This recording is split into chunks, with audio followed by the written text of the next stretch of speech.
You were told to be good, kind, and merciful. But has that truly protected you? Or has your goodness been used, mocked, and turned against you?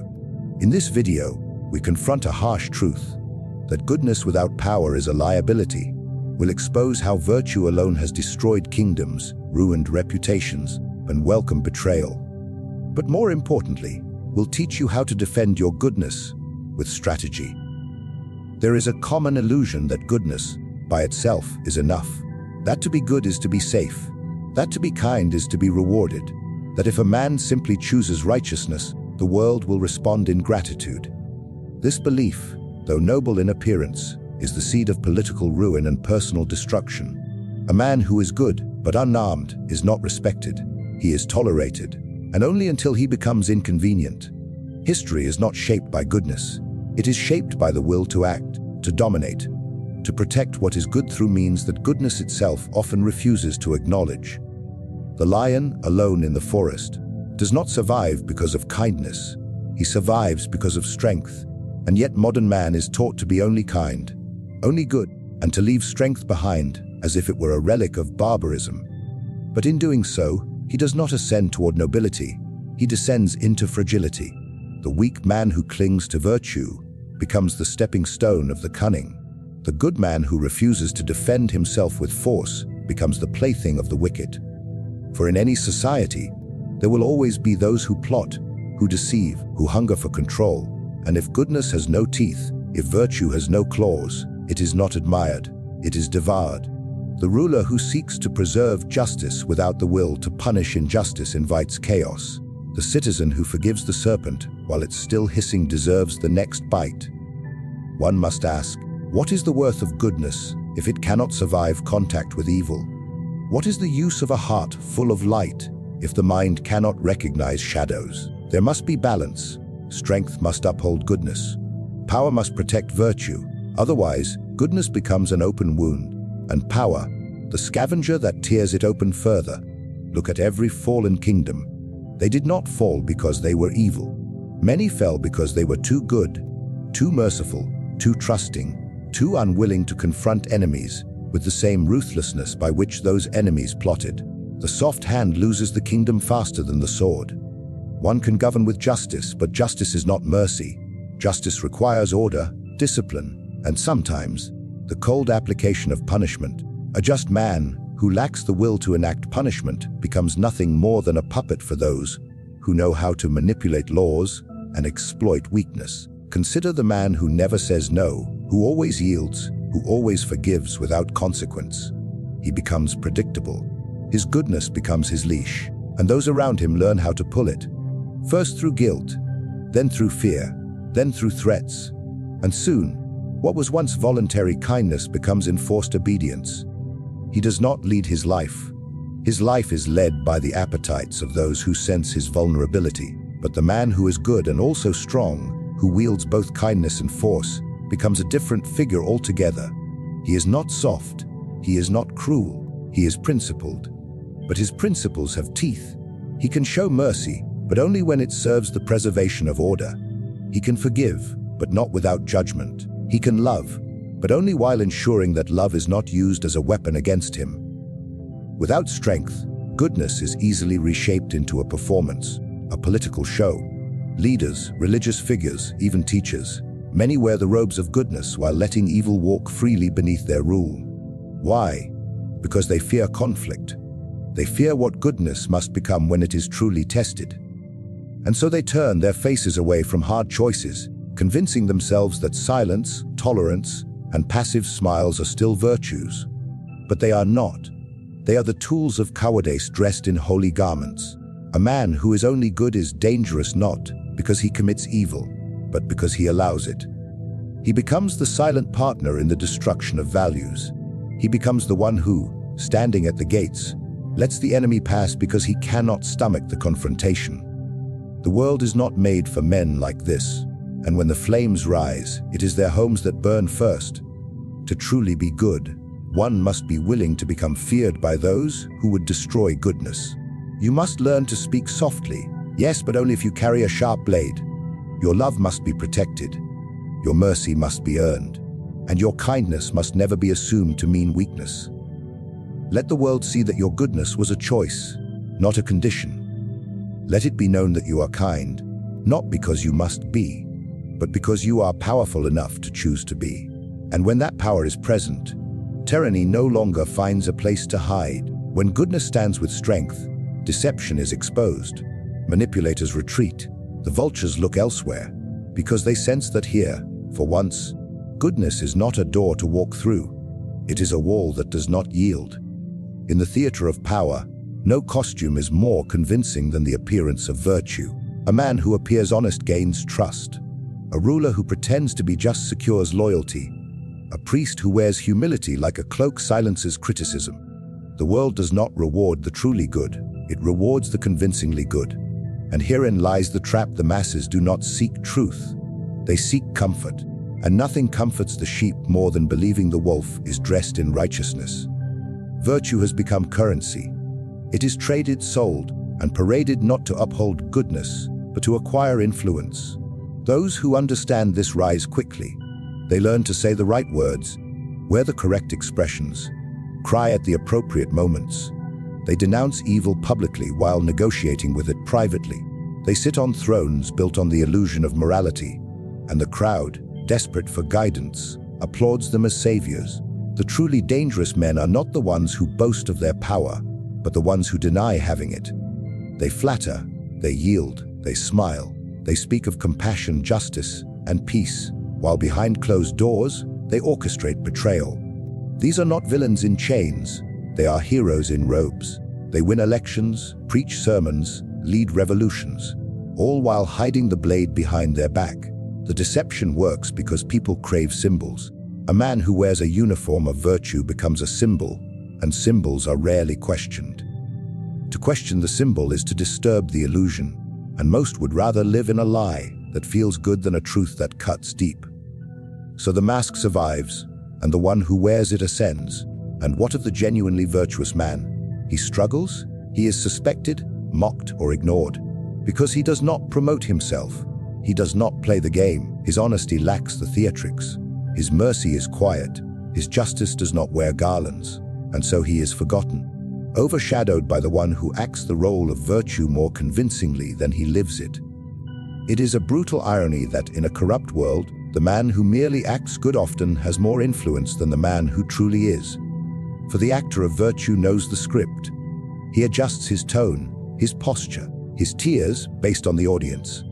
He never speaks too plainly, never reveals too much, always leaves just enough mystery to inspire devotion. He survives not because of what he is, but because of what others believe he is. Men and women fall to this deception every day. They follow leaders whose charm conceals ambition. They trust advisors whose wisdom is rehearsed. They marry those whose kindness was only shown until the vows were sealed. And in each case, the mask of virtue was the weapon, the bait that lured them into submission. Once trapped, they discover the truth. But by then, it is too late. The clever understand this and sharpen their masks as others sharpen blades. They do not need to be good, they only need to be seen as good. They learn that appearances shape destiny. A man may be a tyrant, but if he donates to charity, gives a speech about peace, and poses with orphans, the world will not see the tyrant, they will see a saint. And saints are untouchable. The weaponization of virtue does not only deceive, it disarms. The man who appears good is shielded from attack. To accuse him is to invite outrage. To question his sincerity is to be labeled bitter, jealous, or wicked. Thus, goodness becomes a fortress, not for protection of the innocent, but for concealment of the cunning. Even the worst regimes in history justified their actions through the language of virtue. They claimed to protect the weak, to restore order, to bring unity.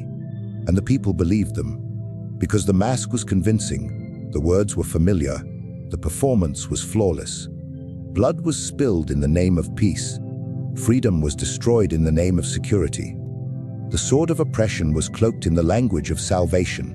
This pattern repeats endlessly. The most effective tyrant is the one who looks like a savior.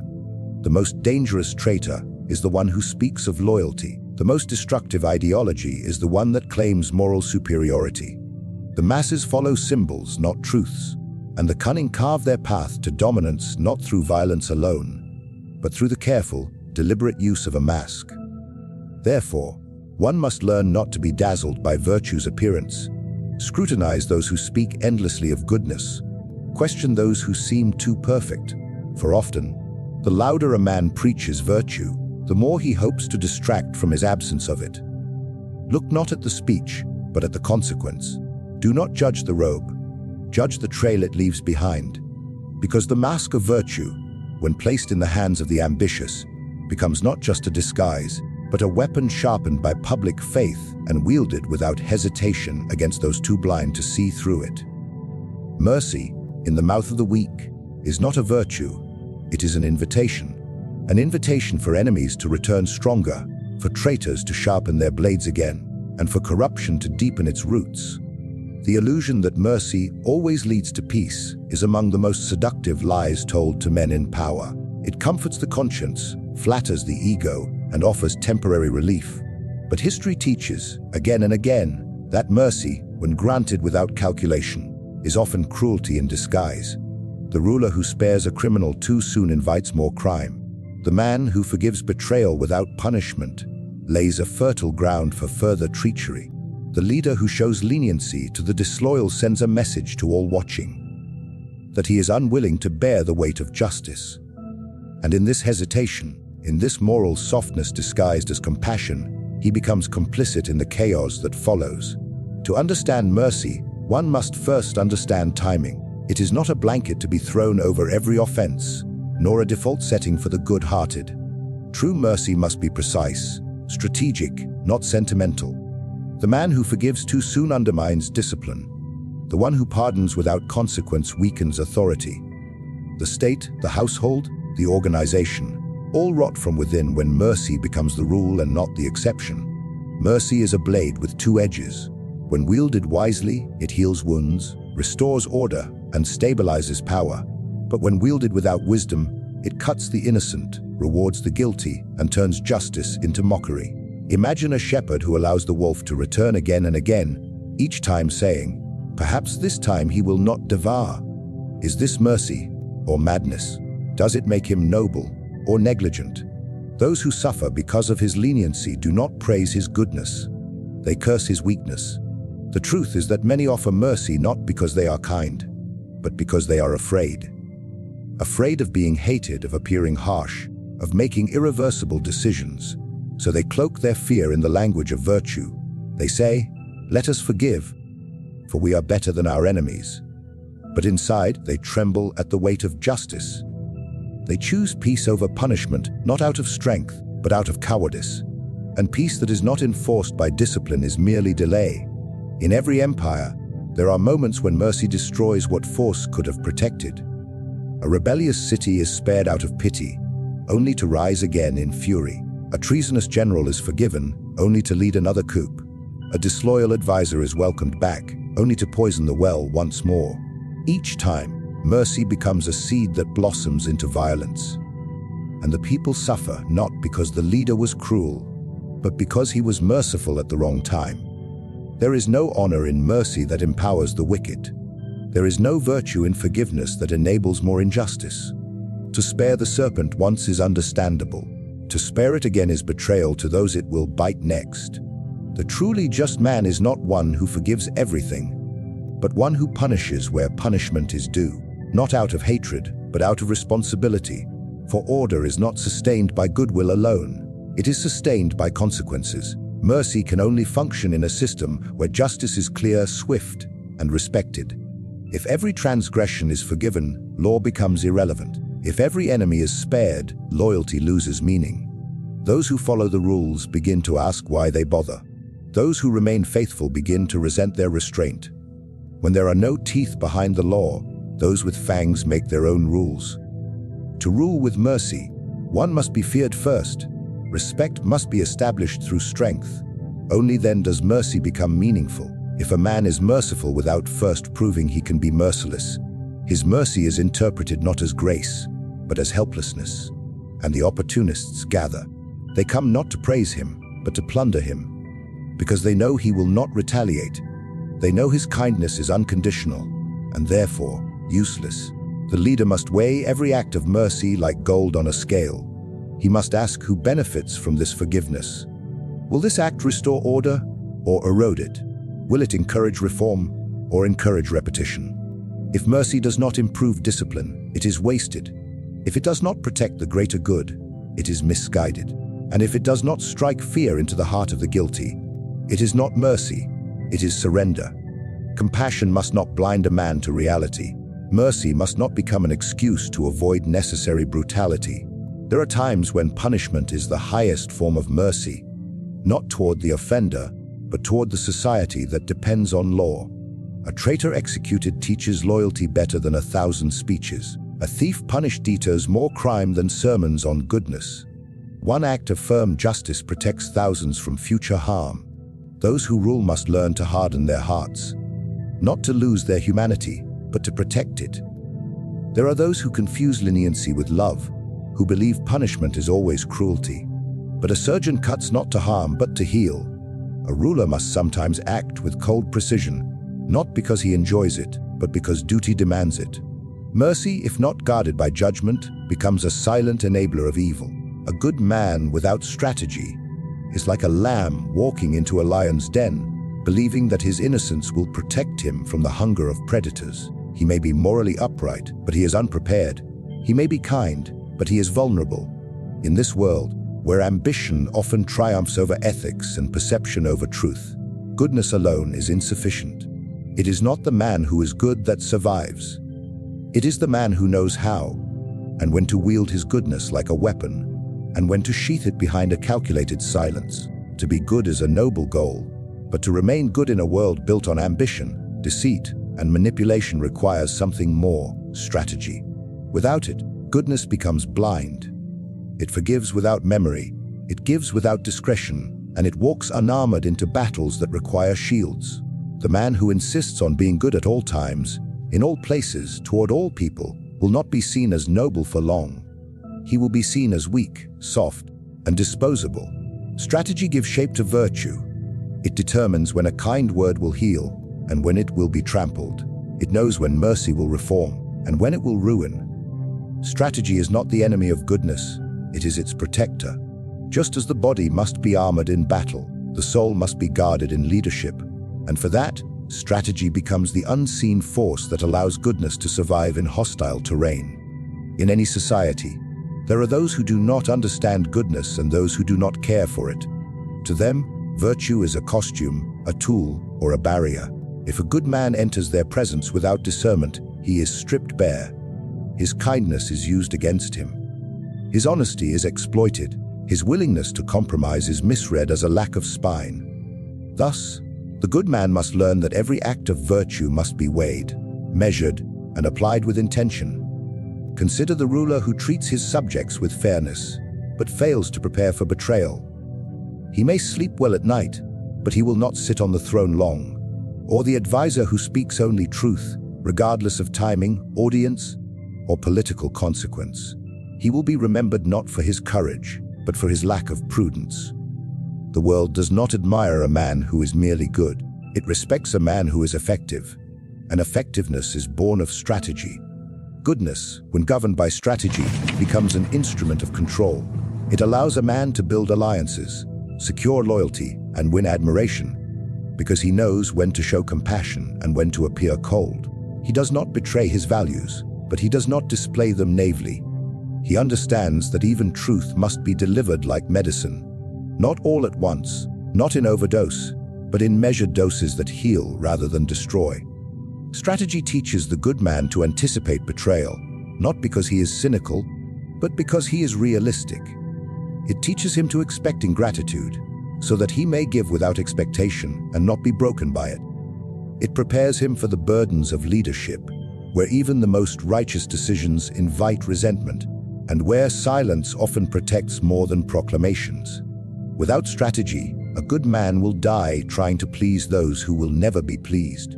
There is also power in unpredictability. A good man who is always kind becomes transparent. Those who mean him harm can map his responses, predict his forgiveness, and prepare for his mercy. But a good man who is strategic becomes unreadable. His enemies cannot be certain whether he will pardon or punish. His allies respect his values, but do not take them for granted. Strategy cloaks his goodness in mystery, and in that mystery there is power. Even in matters of love and family, strategy is essential. Blind self-sacrifice is not a virtue when it enables abuse. Relentless giving is not honorable when it drains a man of strength and leaves him unable to fulfill his responsibilities. Strategy allows him to say no when needed, to walk away when necessary, and to protect his dignity without losing his decency. It allows him to draw boundaries not out of cruelty, but out of wisdom. The man who is both good and strategic becomes rare, and therefore valuable. He is respected not just for his morals, but for his ability to preserve them under fire. He does not need to shout his goodness, because it speaks through results. He does not allow himself to be a martyr unless the cause demands it. He preserves his strength, protects his values, and commands the space around him with quiet authority.